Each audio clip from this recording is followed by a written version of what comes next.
together as that chemical. The energy will slow down and condense together as that structure. Structure is waveform, waveform is structure. You cannot resist it any more than you can resist a heroin addiction. Okay, so when you say, oh, well, okay, sex is the problem, I got to stop sex. No, it doesn't work that way. You can't. You won't. Watch, you won't be able to. You think you will, but you won't. It's not how you get over an addiction. See, with love, you cannot emit love. That's a mistake some people make. I had to correct a shaman on that. She said, John, you have to radiate your love at them to plug them in. I said, okay. So she said, point your finger at them and send your love through your hand. All of a sudden I see this like smoky disturbance in the air of my energy being sucked out of my hand and gobbled up, and thank you very much. That was good. That's basically what happened. Then my arm hurt because that essence was taken out. And then I realized through this that you cannot emit love, you can only love. You have no control over love, therefore how can you direct it? How can you take it and whip it over there or whip it over there? Love cannot serve the mind. Connect to love and then love what you want to get love, which doesn't require aiming your finger at it or focusing on it or trying to radiate love at it. No, that's structure. That's only structure that you're radiating, that energy.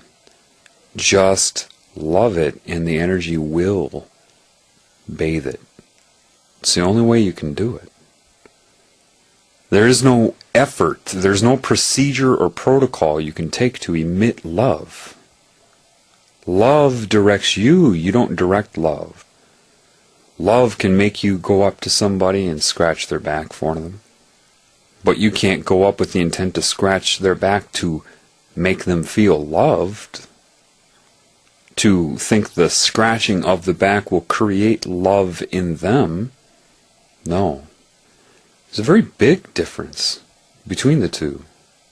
When I had that upload on Christmas and I was talking about the keys to God, let me be specific about that now. You know, I had my emotional response to that. You will too. You'll break down too. That was my response to love under a severe attack. One of the many. Every point in time has its own resonance. Therefore, any memory you have of the past has a resonance. That resonance was directly correlated to what genes in your DNA, what codons were turned on and off.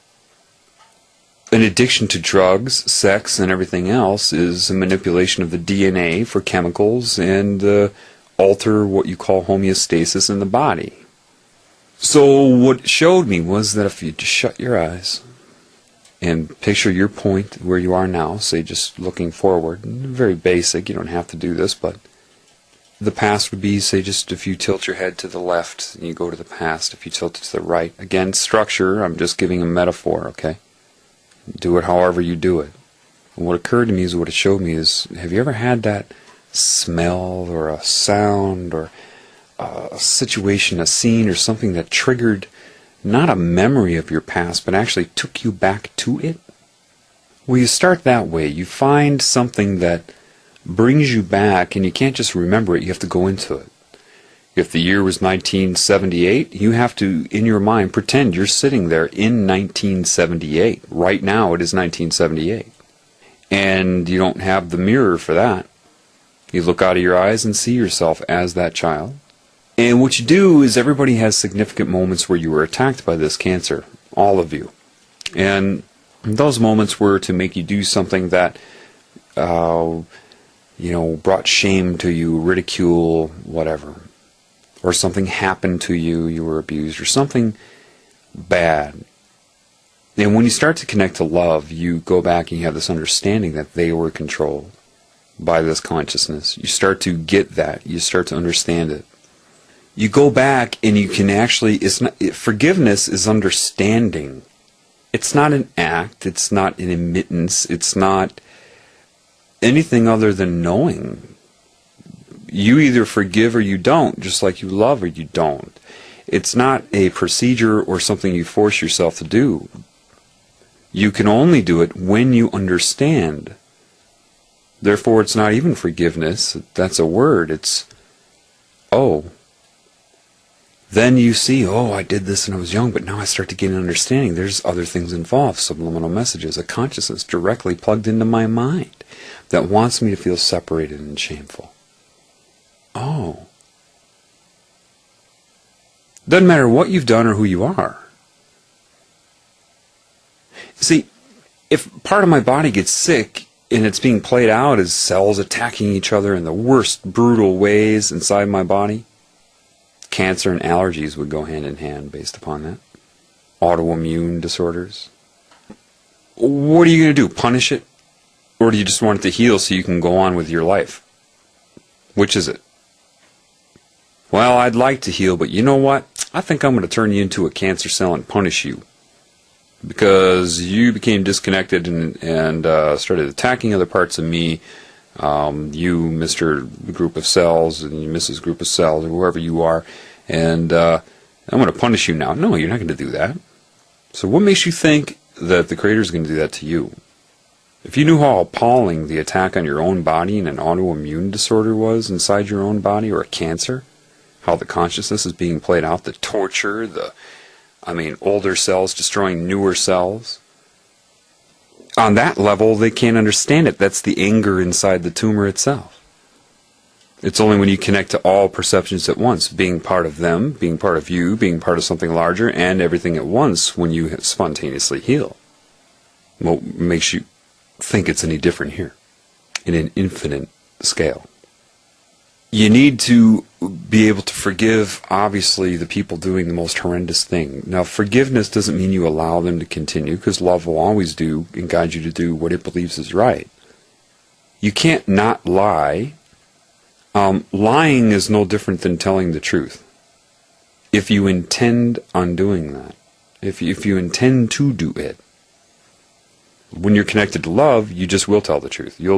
It's more about not what you do, but the intent of what you do, which you cannot constrain to rules and guidelines. What is right in one situation with one person may not be right for that person if they're in a different emotional state and you are in a week from the first time. You cannot remember what is right and wrong. Life offers an infinite possibility of interaction. You cannot retain it. This is where laws come from. Rules, political correctness. The whole thing is an arrest on life itself. You don't need laws. If you're connected to love, you live it. You don't need to adhere to something. The very fact that there are laws here shows that there is a major problem. Forgiveness is understanding. And first you need to forgive yourself. Because you were manipulated. It doesn't matter if you can perceive it yet. I can. You have no idea what's going on. You were manipulated to do everything you've ever done to other people. The whole point is to make you attack other people and to be separate from them, and there are varying degrees. You cannot accept the judgment of man, because the man is connected to this Cancer energy. You have some person commit a crime that lives down the road from you, and you're so quick to point your finger at them. What if it was your own son or daughter that committed that crime? Would you be pointing your finger at them? Well, no. Why do they deserve your love? And the one down the street does not. You're insane. It's your love for your child that makes you sympathize. Even though you don't understand what did it to them, you still have more of that love, the broader perspective. Yet you reserve that for your nuclear family or close friends? That doesn't mean covering up for them. If you're, say, a drug addict